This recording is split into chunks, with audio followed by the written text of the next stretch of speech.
G'day guys, welcome to Rumble's Fish Room. So, what are we doing here? Hang on. We were tracking. I got a new tank. It's going to be a purely repair and sell.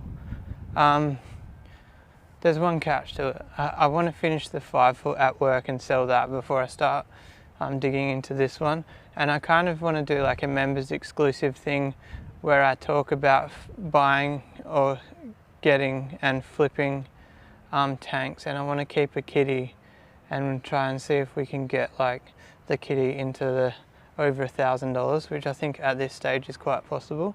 No idea what I'm going to do with the money, but maybe I could just keep upcycling. But anyway, let's have a look at this tank.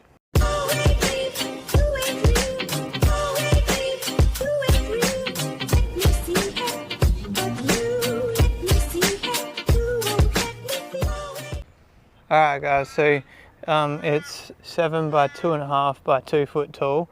That's just me guessing. The guy wasn't 100% sure, and that's me not throwing a tape measure on it yet. So maybe in the video next week we'll actually measure it up. I think it's like 8mm glass, which is kind of bizarre. I've never seen a tank in 8mm before.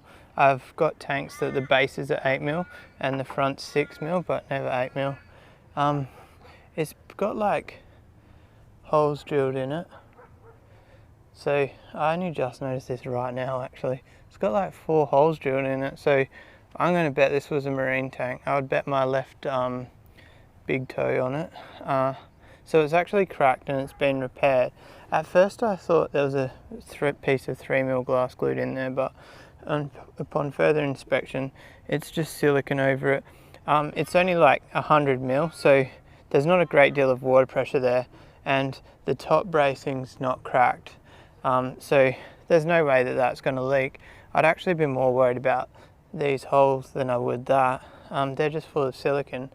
But the exciting thing about this tank is I have a 7 by 2 by 2.5 sitting at work. If you guys have seen, it's like out in the back room, pulled apart, flat packed.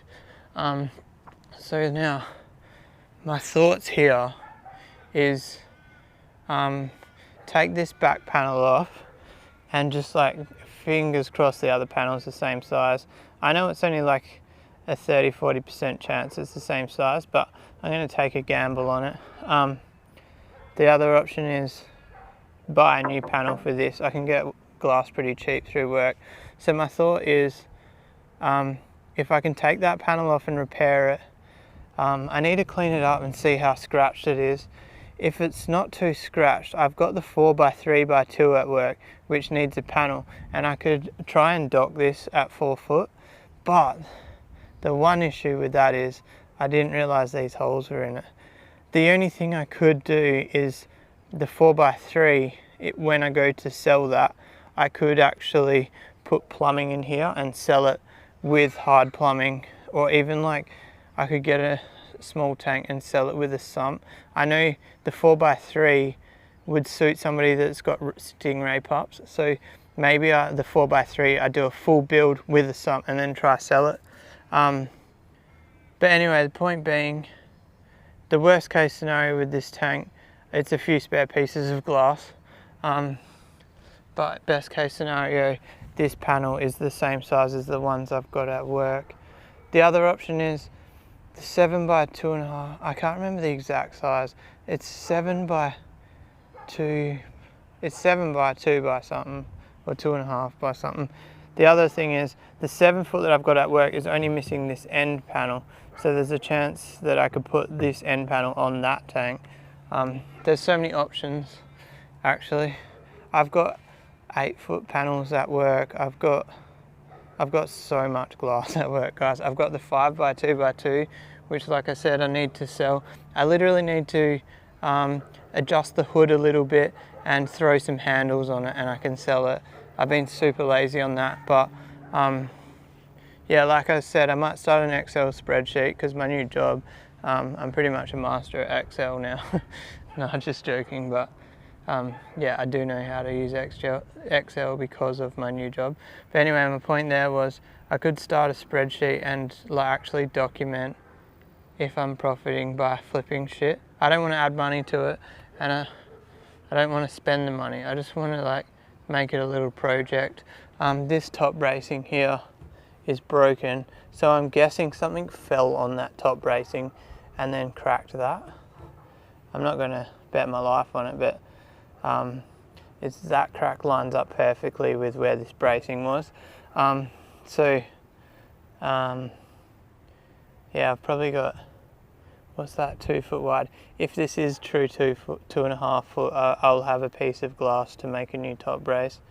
The other option is I just bite the bullet and I order the top brace, I order the front panel for this tank, I order the front panel for the 4 foot, and I order the end panel for the other 7 foot, and I work out that cost and add that to the spreadsheet, and then we still see if we can make a profit into that kitty, but I'll be buying the glass. But in doing it that way, there's less chance of me trying to cut a piece of old glass, because old glass doesn't cut well. We can just straight out swap panels. It means we'll save an extra 7 foot. The only problem I've got at this stage is I don't want to sell any of them without stands, because without stands really jeopardizes the price of what I can sell them for. But obviously, guys, you know, at the moment, like, timber's hard to come by.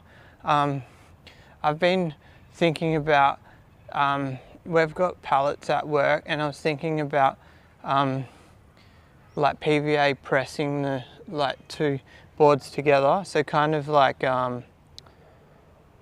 it'd pretty much be, they're 20 mil by 90 mil, but it like we've got a really heavy press at work that presses at like thousands of PSI, and I could actually PVA and press the 2 boards together, and it would be stronger than like a 90 by 40.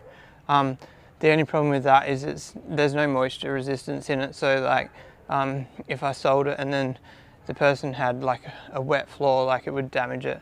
But like, I don't know, I'm on the fence about this subject, because all the cabinets you buy from the pet shop, none of them are water resistant.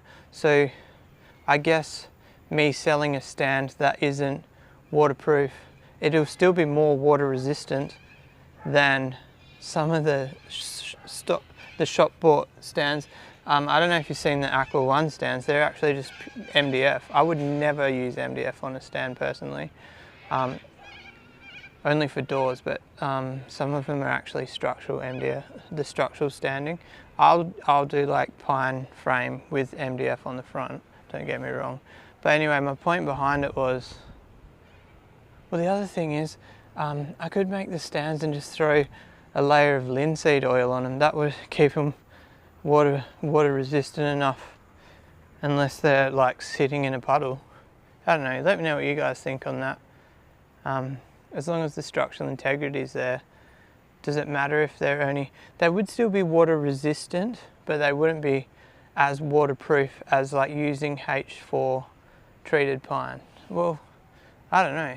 I'm actually talking out of my arse a little bit here. I'm a cabinet maker, not a chippy, so I don't actually know how much more. If anybody knows and like actually knows the true answer, how much difference would there be in having H4 timber versus just untreated timber coated in like a linseed oil or any oil? Let me know the answer to that if you know. One thing I love about my channel is I learn shit myself as well as you guys learning shit. So maybe if you want to know the answer to that, check the comments, and somebody might have already commented. But anyway, guys, I'm going to wrap this up because I've got to edit it and upload it. I'll see you in tomorrow's live stream. Yeah, I don't know what's happening in the live stream. We might just have a chat. Is it the start of the month yet? No, the week after will be the giveaway. But anyway, guys, if you like this video, give it a thumbs up. If you want to subscribe for more, hit that little red button.